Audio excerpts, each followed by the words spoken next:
Hello. Hey, yesterday we ran through some simple definitions having to do with Chapter 6, listening. All right? We even defined listening. But first we defined hearing, the ability to detect the physical noise. Listening was the ability to hear, plus we put meaning, or we understood a meaning behind the noises that we heard. We put a meaning to it. And then critical listening, that's what we want to talk about way more today. Critical listening, you're hearing things, you're putting meaning behind things, but you're also judging and evaluating what you've been listening to. Remember the SOS? Nobody was sending help. Well, that's what critical listening was. That was my silly-ish example of critical listening, where you hear something, you're listening, putting meaning behind it. Help! But nobody's running to help me. A teachery moment, remember? All right, today we're going to talk about and drive home the purposes for good listening. The purposes for good listening. In other words, the reasons why we want to be critical listeners. So the purposes for critical listening, the reasons why we want to be good critical listeners. All right? So we have to understand that. Hold on 1 second here. It's getting chilly in here because it's April 13th or 14th, depending on when you're watching this, and there's 5 inches of snow outside. Welcome to Minnesota. Unbelievable. Hold on. So the purposes for critical listening, so that we can all better understand this.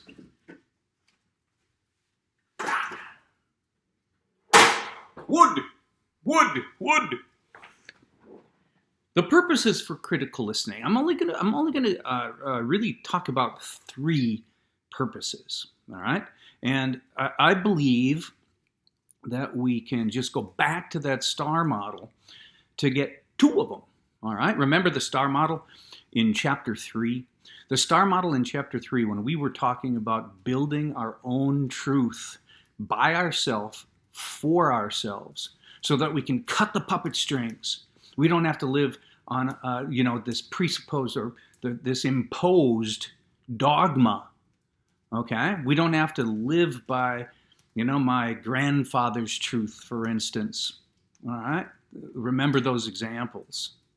We, in chapter 3, used the star model to create our own truth, to break the puppet strings, so that we can, in my example, go into the voting booth and vote by myself, for myself. After coming to my own truth, I can act on it. Now, that's gonna correlate to the reasons that we want to be good critical listeners. So purpose number 1 for critical listening, purpose number 1 is to grow that brain, know more. There we go. Purpose number 1, to know more. Now think about this. In the star model, up at the very tippy top of that star model, was the stuff you already know. That's the only thing the school system cares about, by the by, so that we can get you to be good test takers, so we can get you to pass that ACT test with flying colors, so we can get you to college, so we can get our money from the state for being good institutions. We care about what you know. It's a true story. Now listen, once you start to figure out that there might be something that you don't even know that you don't even know, or you start to figure out, oh, wow, I should really know more about this, then you have to go on that great explore. Remember the second point on the star model? Once you start feeling that there's got to be more out there about X or Y or Z, then you go explore. Now listen. One of the ways you explore is by being good listeners. We have no choice. The human has no choice. If we're going to go exploring, We are going to take things in through our eyes. We're going to watch. We're going to take things in through our ears. We're going to listen. Okay? We're going to touch. We're going to smell. Ooh, that actually smells great, to be honest. Okay? We're going to take things in through our senses. One of those senses is the ability to listen, to hear what's going on. So if I want to know more truth about certain issues, if I want to know more about a certain idea, principle, philosophy, politics, if I want to know more, I am going to listen. Listen. All right? But then remember the STAR model also. You got to take what you know now, and you have to create your own truth after listening so that we can judge it and evaluate it.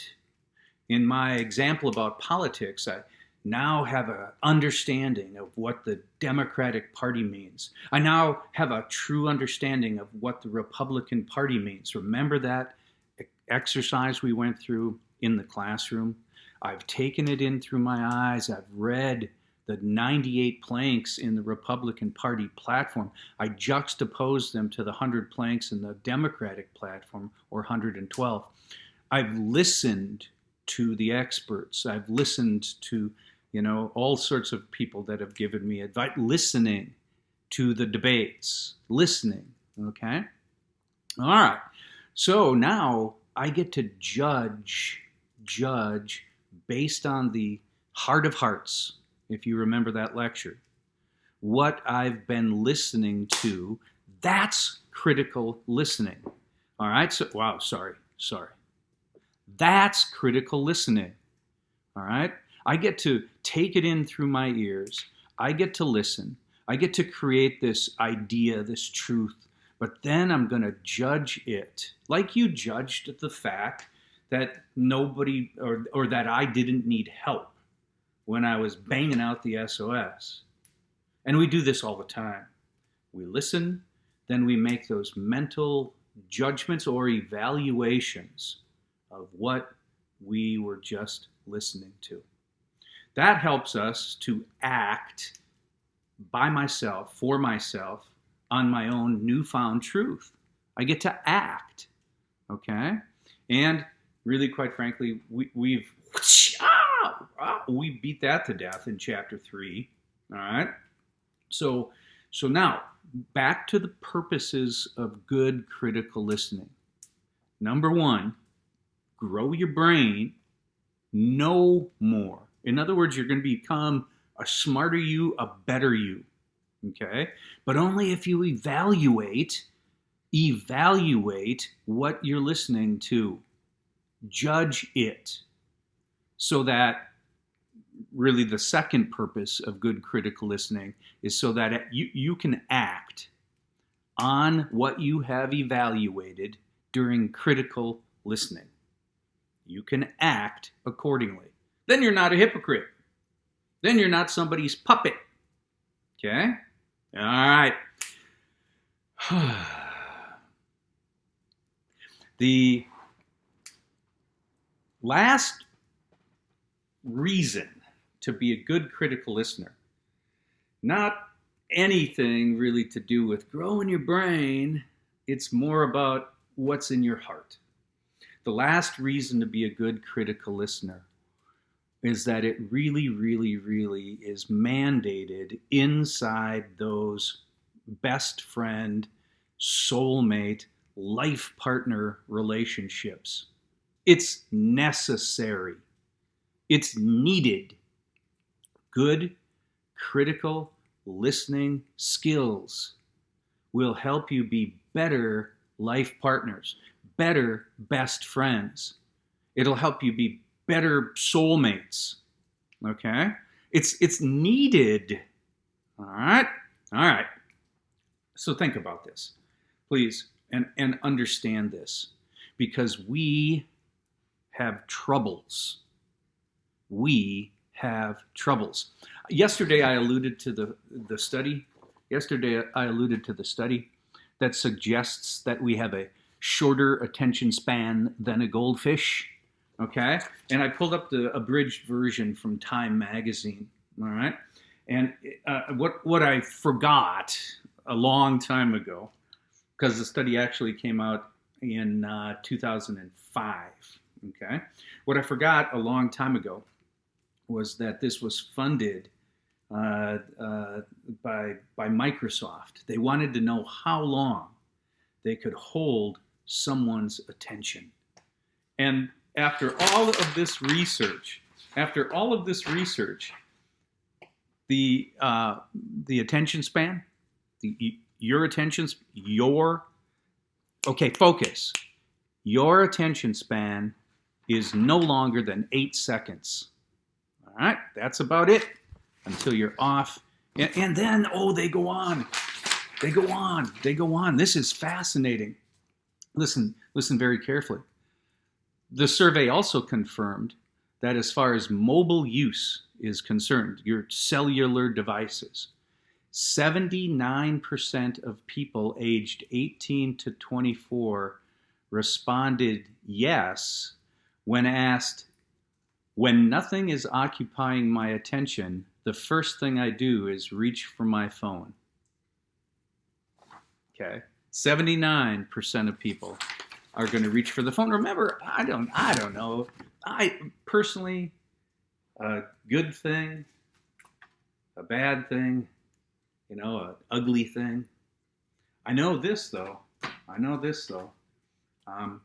It's causing some problems. All right.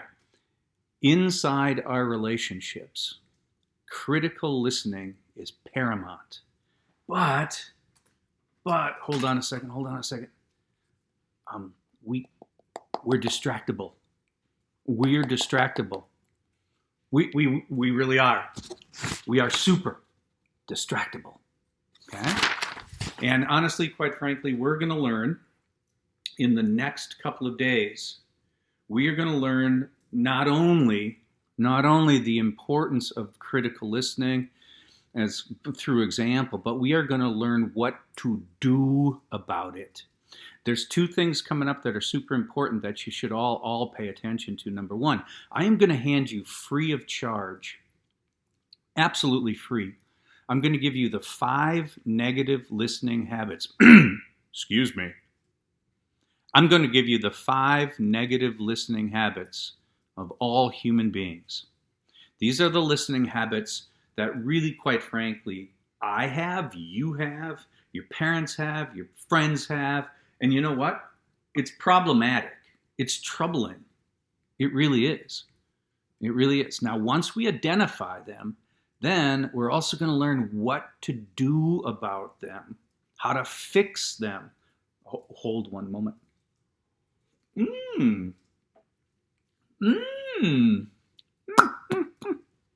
All right.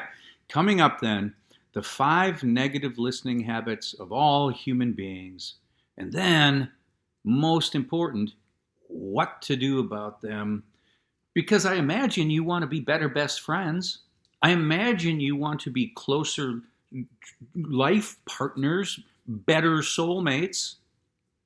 So learn the problems, then we're going to learn what to do to fix them. Today, the purposes. Be a smarter you. Act according to your own truth that you have discovered through exploration. And be a better best friend. Be a better soulmate.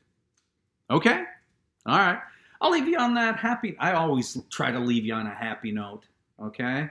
Because we have choices. We have choices. We can smile. We can have fun. We can love life. We really can. Or the other choices. But guess what? It's our choice. It's our choice. We get to choose. And quite frankly, I choose to smile. Enjoy the remains of your day. And out.